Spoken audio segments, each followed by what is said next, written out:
My name is Alissa Turney, and this is Voices for Justice. Last time on Voices for Justice, we took a break from the timeline and heard the first half of an interview with Alyssa's biological father, Strahm, and his wife, Karen. We discussed Alyssa's early childhood until Alissa was adopted by our father, Michael Turney, at about 2.5 years old. We discussed the adoption, the story of him supposedly attempting to run my father over with a car, and more. So if you haven't listened to part 1, definitely go back and listen to that before this episode. All right, let's jump right back into my interview with Alyssa's biological father, Strahm. I want to talk about my hesitation in having you on, which we've talked about. We had a phone call in December of 2019 where you asked to come on the podcast. You said, I want to come and I want to tell my story. And I said, okay, we can do that, but I want to talk about it all, which I was specifically referring to. You brought it up that my dad always said that you were a violent man, that you weren't a good guy. I heard these stories of you trying to run him over with a car. I have this picture right here of you that my dad says, oh, that was Steve when he was in prison. And then, I think the most damning of it all is my brothers and what my brothers say, because I can believe all day that what my dad says is bullshit. I have all these examples of knowing that he lied to me. But when it comes to my brothers, that's when it's different, right? So like James, he was, I think 13 or 14 when he says that he remembers the car almost hitting my dad. I think he says he was on like the roof of our house or whatever. And that could be a child just seeing it and maybe you drove really close to him or whatever. And we don't have to debate it here, but I did want to bring up why I was hesitant. And it was that combined with John, right? Mostly John.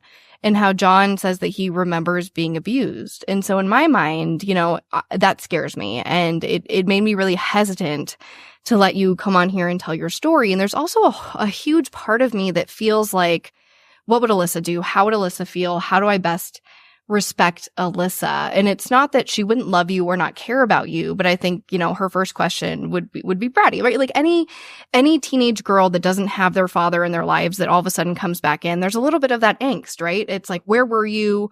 What happened? So I feel that too. I feel that for her. I feel all these things. But then of course we've gotten close. But that's why I was hesitant. And I don't know if you want to say anything about what I heard growing up. You don't have to, but I did want to state that for the record. That's why I didn't have you on originally. That's why in the podcast, you'll hear me say basically, that Alissa was adopted and that you weren't her life. And I leave it very simply at that. Yeah.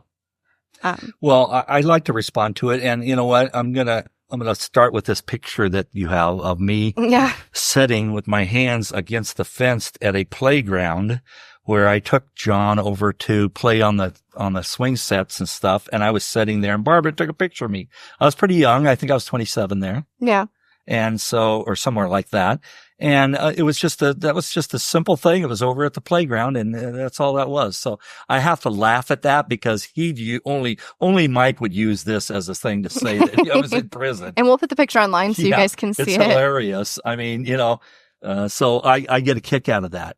As far as John is concerned, John hit his mother when he was little and I had to step in and I had to say no hitting, but I never laid my hand on John ever and spanked him ever. He left me when he was 7 years old. I'm going to tell you, the only time that I saw John after that was that I was, showing up I was driving down their road and going to the going shopping at a grocery store. He showed up. I saw him in the parking lot as I drove in. He was driving on his bicycle with 2 other boys. I don't know if it was friends or brothers. You know what I mean? Yeah. But they were on a bicycle because I didn't know the kids. I didn't know the boys at all. So what happened was they drove up. John saw me. He got off his bike. He ran over, Daddy, Daddy, Daddy. And I gave him a big hug and I said, what's up, buddy? And he goes, we're just riding our bike over here to get something, pop or something. I don't know what they were going to do. They were riding bikes. And I said, so what's going on with you? And he said, oh, nothing. And I said, are everything going fine? Are you being a good boy? He said, yeah. And I gave him another big hug and he gave me a big hug. And I said, well, I'll see you soon again. And that was it. Yeah.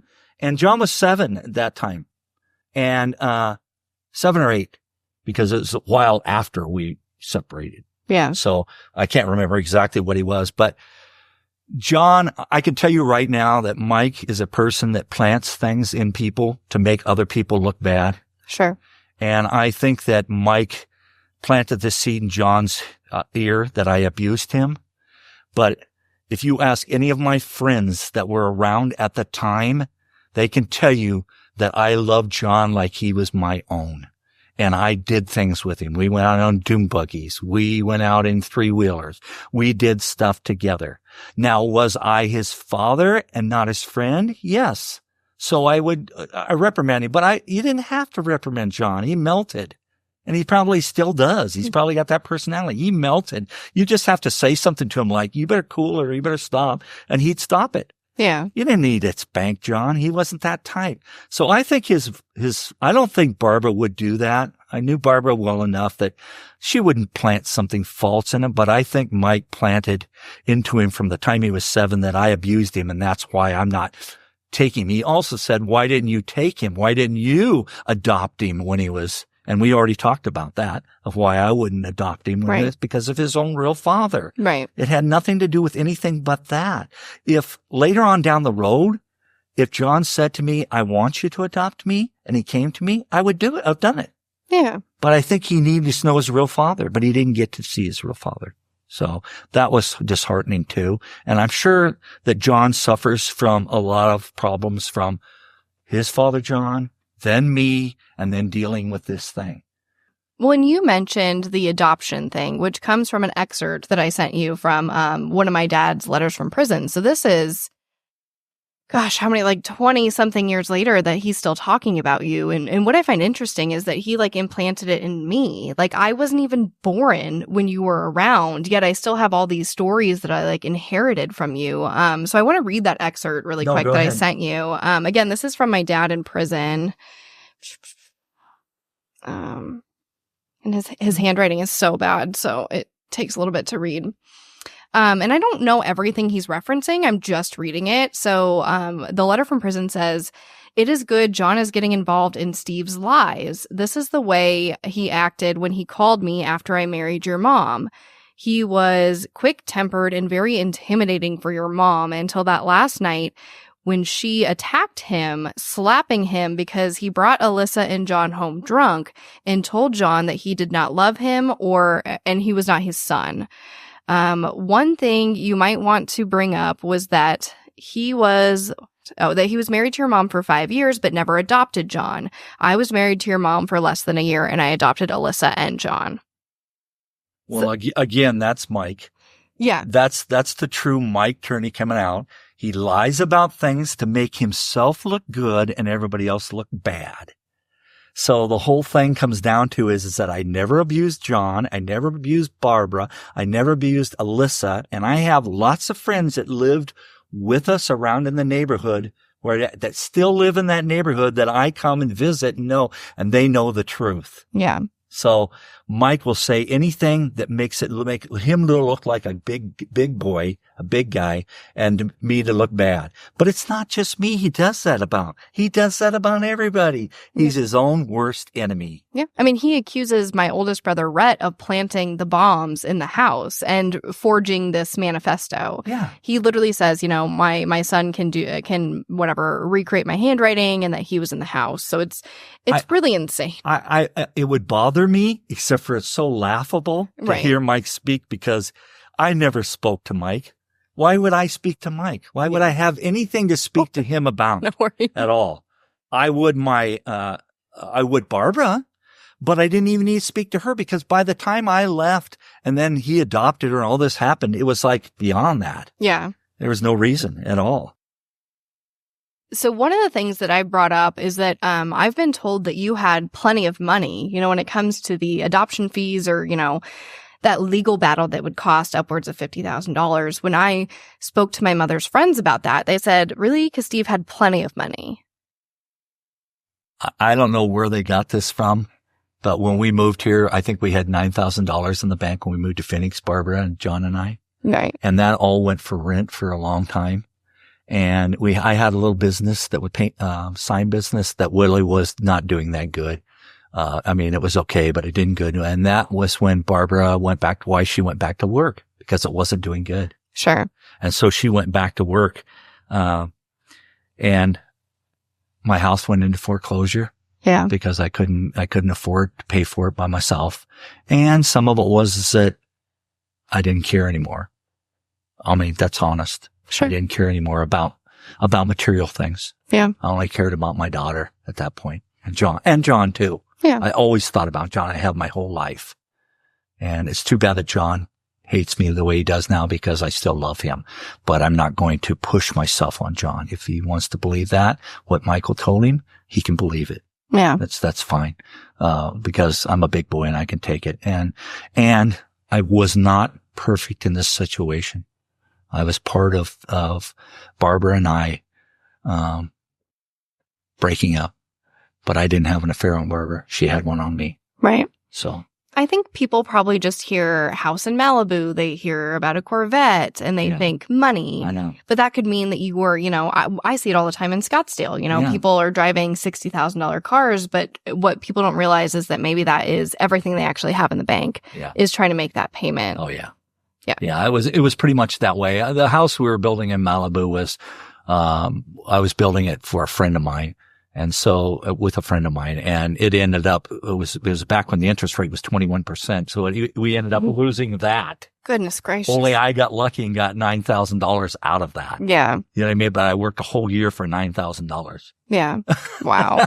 And then we had the Corvette, and we turned the Corvette in when we left, California, and drove my old red International Harvester truck with a trailer to Phoenix to start our new life. Yeah. So, it's comical the way people perceive things and the way they see it. We never had money. I can tell you one thing. I really do think that Mike schmoozed her, Barbara. Yeah, we know he did. Yeah. We know he did. Yeah. Sending flowers every single day. He was really over the top. He's playing his guitar for her. And you know what? That's okay. That's okay, because that's what men do. But he also embellishes things beyond embellish. Yeah. He likes to lie about things, and he said he had a great income and he had all this, and all he had was what do you call it? Security. Social injury, security. Injury. Disability. Yeah. At that time he was working, but it didn't last long each job. No, it really didn't. And I knew some people that worked with him, and they said he was unbelievable. Yeah. He would show up late and then blame it on them instead of himself. I believe that. Yeah. Just from what I've experienced growing up with him and trying to deflect the blame that way. Yeah. But yeah, I mean, all these horrible rumors about you aside, I think what really won me over, because at first I was hesitant, right? Like, no, I would want you to be, yeah. Because, of course I'm defensive over my siblings. Yes, of course I am. Look at my entire podcast. Yes, I'm very defensive over my siblings. Hi. But yeah, I think what really won me over, and it took some time, right? Because oh no, I could feel it, and I knew that it was going to take time, and I didn't. Yeah. And I didn't push it because I wanted you to find out on your own a little bit about me. And, if I was in prison, don't you think you could look that up and find out if I was in prison before? I've never been in prison. The only time I was ever arrested when Mike had me arrested. Yeah. To be fair, I haven't checked you, which, probably doesn't show a lot for my sleuthing skills, but, no, you can check. Welcome to my home. I haven't checked. It's fine. You can check me all you want. It's fine. I doubt if my wife would be with me that I'm married to right now if I was been in prison. Yeah. Probably not. Yeah. She's not the type. So I don't think people realize that we've gone on this journey together almost, because you first came in my life through the Missing Alissa podcast.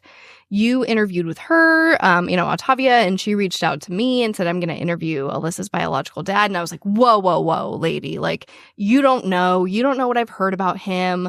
Like, I was pretty upset. I was pretty upset. Yeah, I know you. Yeah. And when I heard it, I didn't think that she was rough enough on you, to be honest. I was like, oh, she didn't ask the questions I would have asked. She wouldn't have done that. She didn't know the questions. That's the problem. But here I am. I mean, I don't feel like I'm being particularly tough on you, but that's because of what has transpired. You've really gained my trust after all this. Like I said, you interviewed for the Missing Alissa podcast, and then I was in a deal with a media company. Then we were possibly going to do this documentary, this whole thing, whatever. And I reached out to you and I was like, hey, will you be involved in this? And you were like, absolutely, no problem. And then it kind of developed from there to where we're at. And I think we're in a much better spot now. And I think that's because of what we've kind of gone through in terms of the police. Well, one thing is I think we've gone into similar situations where we've been frustrated, hurt, damaged, and we're both been there. You can't say anybody else can say that. Right. But us too. Now the boys may be too. I don't know, but I definitely know that you being Alyssa's sister, she loved you and you loved her. So there's a lot of pain involved that you and I carry and will always carry. We'll never get over that.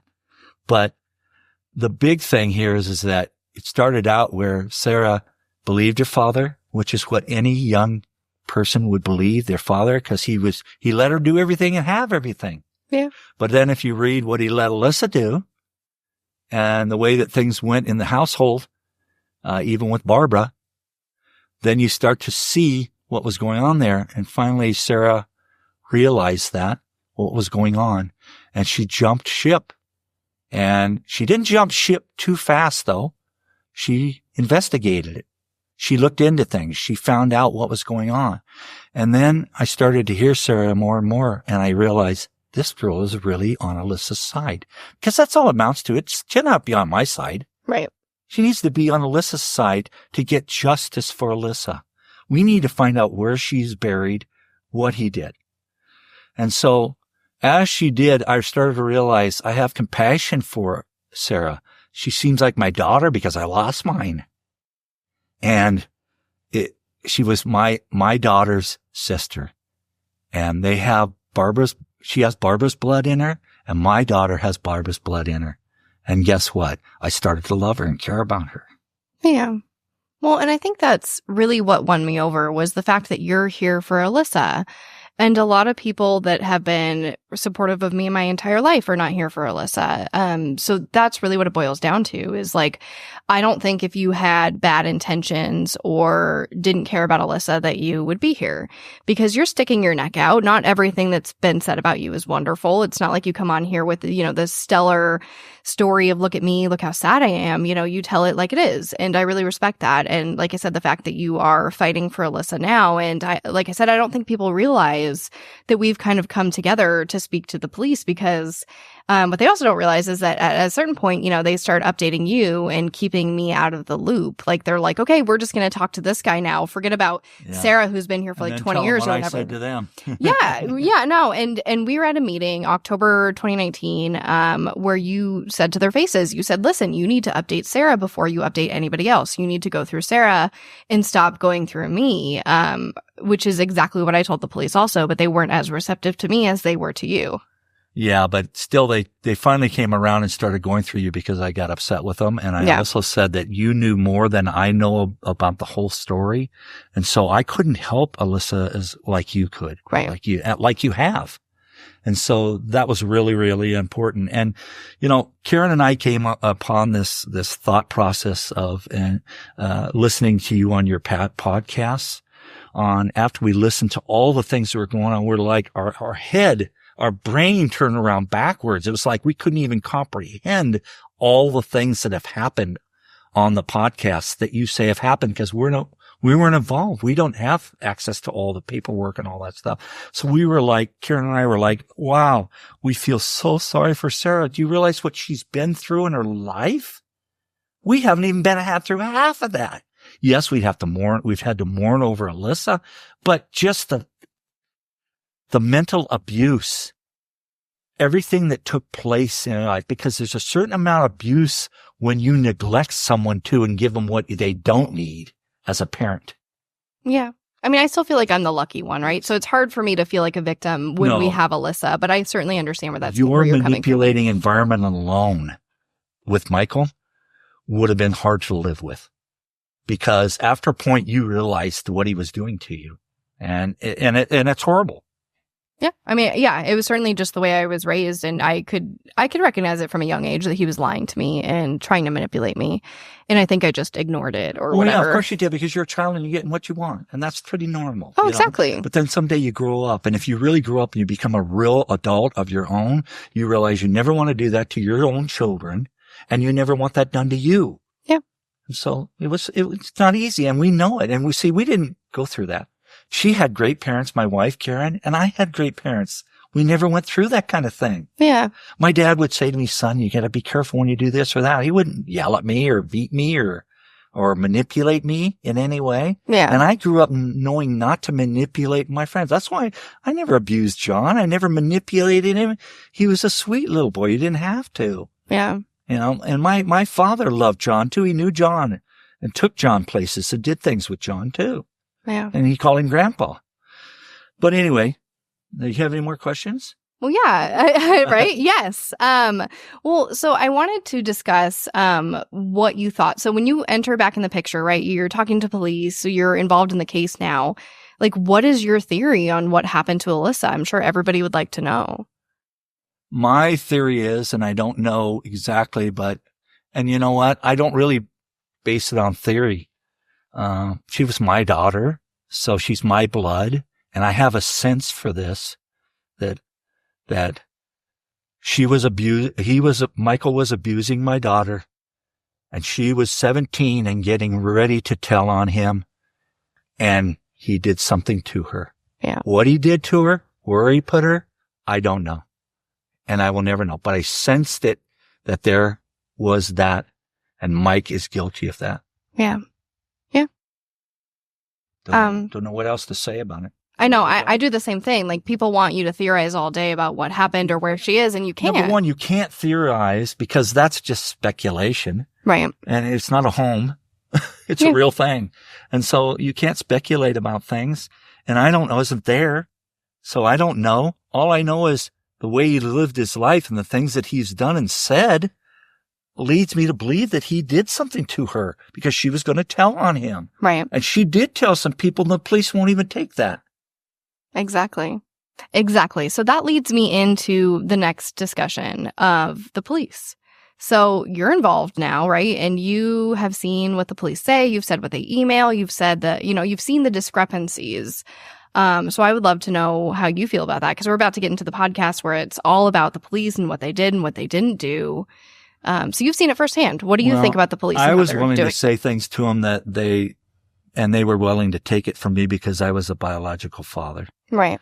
So when I went to the police station and I said, you need to take care of this now because you didn't take care of it back in 2001.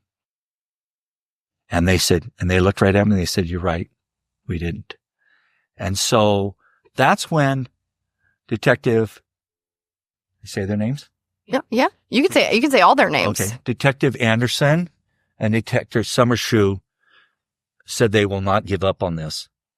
Yeah. But the police department lied to me and they separated them so that they couldn't work on this case anymore. And then they kept putting in people who were, let's say, inadequate. That's being very nice. Yeah. To do the job and had no clue whatever went on in 2001 and beyond. They didn't know. And so I know Sarah was lied to because I was lied to in small things. So they were lying to her in big things because she knew much more than I knew. And so I know they lied. I know that they're running scared, and I think that they're afraid that we're going to sue them. They should be. Yeah. It's my understanding that we have all rights to sue, absolutely, for a variety of reasons. For them not doing their job, number one, and number two, for them to keep putting new people in position, and then they have to review it, and they don't even know the whole facts of the case, and they come in and they're just dummies. Yeah. I mean, in your experience, have any of the new detectives or agents or, because we get different commanders and sergeants and detectives and whatever, do any of the new people, do you think that they're really briefed on the case? Because I don't think that anybody other than Summershoe and Anderson. I even asked this latest one, what's her name? Gilligan. I even asked her if she knew about the case, and she said she has never reviewed the case. Right. So she doesn't know either. Yeah. What she does is she calls Summershoe up and Anderson and asks them questions about it instead of letting them take it over. Right. Which is the stupidest thing I've ever seen. But I don't have much faith in the Phoenix Police Department anyway, because they've let a lot of things happen in this city and go unchecked. And their whole job is to seek justice for people. And I think there's times when they do it if they got enough political pressure, and there's times when they don't do anything. Right. And I don't know that it's the detectives so much as it is probably the management. I agree. I think if it were up to Summershoe and Anderson, that this would have been prosecuted a very long time ago. They did a great job, Summershoe and Anderson, and that's so my whole thing is that it's hard for Sarah and I to trust anything that goes on at any time when they say they're doing something. We just sit back and wait, and then we respond. I ask her what she's going to do, and she says, and will you do this? And that's what we do, is respond that way, because that way we're both on. They don't know, and they'll probably find out from this podcast, they don't know that we're in cahoots together. Right. They don't know that we get along, and we're there for one thing, justice for Alissa. Yeah. Well, because I fought it when they were like, oh, we're updating him. I was like, absolutely not. You're not updating him. Like, I said, we don't know this person. He doesn't have legal rights. Like, why are you not updating me? I got really upset. That's where the whole trained detective thing came from, is because when I complained, they said, ma'am, are you a trained detective? But are you a trained detective? Ma'am, are you a trained detective? Over and over again. Yeah. Which is why I have trained detective merch now, because I'm spiteful in that way. But it's like a peaceful protest. You know what I mean? Like, I feel that I am very respectful to them. And I think people don't realize that, because I am so radical online and I speak very frankly about it. I don't think they realize that when we're in a room together, I am yes ma'am, no ma'am, but I also stand up for that. You know what I mean? I forget what they said in that last meeting. I think it was something to the effect of like, I always make sure you call back. And I was like, I've never gotten a single call from you, Mr. Chorus, with all due respect. Mm-hmm. But I don't think people realize that I don't go in there like an insane person and yell at them. That she doesn't. I've been in meetings with her. But my whole thing is this, and I have this philosophy. And when I have this philosophy, then it makes it hard for me to not say what's on my mind. And that is, you can't fix stupid. And sometimes they come in and they are so stupid and they don't have a clue on anything about Alissa and her life and what happened, the whole thing.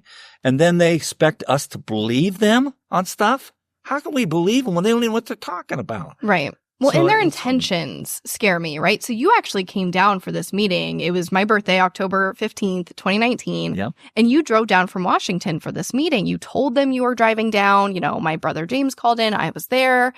And we're like 15 minutes through it, right? And they're like explaining like, the history of the legal system to us or whatever. Like they're going on and on and on about different procedures and policies. And then at 15 minutes, they decide that, we're done with our interview. They only gave us a half hour. Yeah. They go, oh, well, you guys, we really got to get through your questions really quick now, after wasting literally like at least half of our time in that room by trying to explain policy and procedure. They then say, okay, well, we don't have a lot of time, but we're going to try to get through as many questions as possible. And then they were like kicking us out of the room. And I think we were all like, even, you're like, this is extremely disappointing. Like, this is not okay. I went in their face. I mean, I told them, yeah. I said, you know what? I'm appalled at what you guys are doing, giving us a half hour of your time. Right. It really blows me away that you do that. And I got a call back from Westover. Yeah. Westover, saying that he was so sorry and all this stuff, And that's when I told him, I said, Chorus is not your man.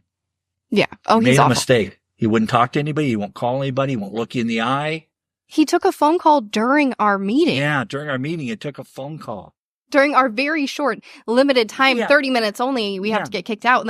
And they kept saying, oh, well, the room's reserved. I'm like, great, I'll talk to you next to the dumpster. There's other rooms. I don't care. There's other rooms. Trust me, I know. They have a lot of interrogation rooms. I've been in a lot of them. That was for them to get out of it and not have to talk very long. That's what makes me not trust them. I mean, there's a lot, right? So like, I remember at one point I think you text me and you're like, oh, Westover said he called you. And I'm like, cool, I don't answer their calls anymore. I only deal with them via writing. Uh-huh. So I emailed him, I was like, got your call, what's up? You know what I mean? Like, cause I won't speak to them over the phone unless I have to. Text or you do set something up on your phone where you can, we can listen in and have it on a recording. Yeah, that's the point I'm at, or is it where I really have to record it? But yeah, I won't. Because they'll say one thing and then they bring a new person and they said, oh, they never said that to you. Right. Well, and even recently with the trained detective stuff, I didn't record that, unfortunately. I was like on a break at work or whatever and returned the voicemail. And I was like, shit, this is exactly why I need to record everything or get everything in writing. From then on, you never stopped. You didn't ever do it without a text or something in writing or email or on the phone with recording. Yeah. Well, because they go back. They go back and forth, and yeah, I mean, there are some recent updates that we can't talk about, but there's some movement, and I don't think people realize that. Like I got a call from Anderson not too long ago, and they want the home videos back, and I'm scared. Are you going to give them to them? I'm scared. I don't know. I'm like, I am happy to give them copies of it. I am so hestant to say no to them, which I've never said no to any single thing. Why you're hesitant about? What did he say to you that made you hesitant? Exactly. So Anderson says, I'm kind of in trouble. I wasn't supposed to give you back these home videos, even though they're yours and I think you should have them and I think that they're being silly. But will you give them back so we can make copies? Then we'll give them back to you. And he says one of the reasons is, they're seeing these clips online. They're not happy about it, but they're afraid that you might tamper with the VHS tapes in order to fit your narrative, which, wow, it scares me.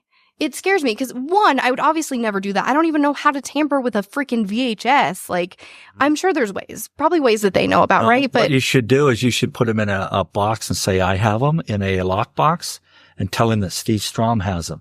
And then if they come after me, that's okay. And then we'll do something about it at that time. Or like, can I watch you take these tapes? Because my fear is that they're just going to say I tampered with them, they're going to tamper with them and say I did. Yes. Which sounds like a crazy person, but why even say that to me? That they're afraid I'm going to... Because you've already dealt with them and they haven't been truthful.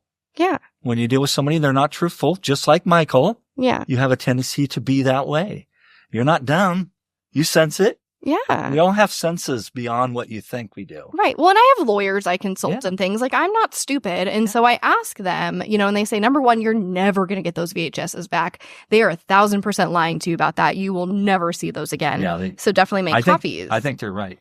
Yeah, no, I totally agree with that. I think they're right. And it's like, I want them to have it if they need it, but that comment about me tampering with it, that scares me. And I feel like... Yeah, calling you a tamperer. Exactly. Well, and if it comes down to it and we go to court and they say we can't move forward with this because the VHSs have obviously been tampered with, in front of a judge, they're not going to believe me. They're going to believe the police. If it becomes my word against them, I'm never going to win that. But then, it's, I weigh, am I being uncooperative? Are they going to get a search warrant and come take them back? I don't know, but I'm scared. I think first of all, you need to talk to Anderson a little bit more and find out more details. And if you have to make a copy and give them back the originals, as long as you got a copy of the way they were when you have your attorney sign that, say that they're the way they were. You know what I mean? I don't think you're going to have a problem. Get some third party to review them first and say that these copies match up or whatever. Yeah. Yes. It just, I mean, it freaks me out because they've reviewed all these. It's not as if they have not seen these home videos. They reviewed all of them. I don't know if there might be more to this than we think. That's what I'm afraid of. I don't know. And it makes me feel like a crazy person because I want to trust the police, but they've given me almost no reason to trust them. Now, the only ones I trust is Anderson and Summershoe. Right. When it comes from Anderson, right, which he's not assigned to the case anymore. He's not a part of the case, not like Summershoe is. Pressure in him, and he has. So maybe he's going to do things that he wouldn't do normally. Right. And if they're pressuring him. So I don't know. I call my attorney and I say, what do you think we should do? Yeah. Yeah. I mean, it's just so weird because they told us you can't really go through us anymore. You have to talk to this public relations person. But then out of the blue, I get a call from Anderson. And do you think I once ever called their public relation person? No, because I've done that in the past and they say no. Because they refuse to do all media. So I've dealt with their public people before. What I mean is I call Westover or now I call Gilligan. Yeah. And that's all I call. You know what I mean? Yeah. I call no one. I email everyone and copy the entire planet. I don't know what it's all covered. Yeah, exactly. And I want that trail because who can remember anyway when all this happens? But But yeah, I'm excited because you're on Alyssa's side. You're a part of the fight. And I think that it's been helping because I'm not this crazy person going in there alone, screaming and ranting and raving about Alissa. We have more people now. You and my brother James have been involved. And now it's 3 full-grown adults saying, listen, this is what's going on. This is what we know. What are you guys doing about it? So I'm confident. I think that there will be some movement in the future. And I think that they're at a point right now where it's sink or swim. They have to say yes or no. They have to figure it out. And I think we're getting closer, hopefully. Right. Yeah. Yeah. I did want to end on a positive note, which I know I said in our notes, like, positive note is talking about the podcast and, where you think the case is going. But I think we discussed that, right? Like, you've listened to the podcast. I still want to say something, to end the whole situation is that I want to thank you for everything that you've done for Alissa and the podcasts and everything that are there. And it's only fair that I say this is because I haven't done anything compared to what you have done. I love Alissa and I miss her and I want that. But if you guys out there understand that Sarah is the one that does this all, she's the one that's out there. She's the one that does it. She's the one that deserves all the credit. I try to help her in what I can, and that's little because Sarah doesn't trust me. She doesn't trust anybody. But the podcasts and the media outlets, and we just see your love for your sister, Alissa, through that. Yeah. And the last thing that I like to say is that I'd like all the listeners that they would to listen to a song by CeCe Winans. It's called Alabaster Box. I'm trying not to cry, but it reminds me of my baby girl. Thank you, everyone out there, and thank you, Sarah. Next time on Voices for Justice. In August of 2009, Detective Anderson and Detective Summershoe interview my brother Rhett for the second time. And during the second round of questioning, he is much more forthcoming about what our father is really like and his thoughts on what happened to Alissa. That report reads, on February 22, 2010, I received an email from the National Center for Missing Exploited Children in reference to Alyssa's case. They sent a copy of the purported runaway note found in the home at the time of Alyssa's disappearance to John R. Schaefer, Ph.D., who conducted a statement analysis of the note. The following is his report.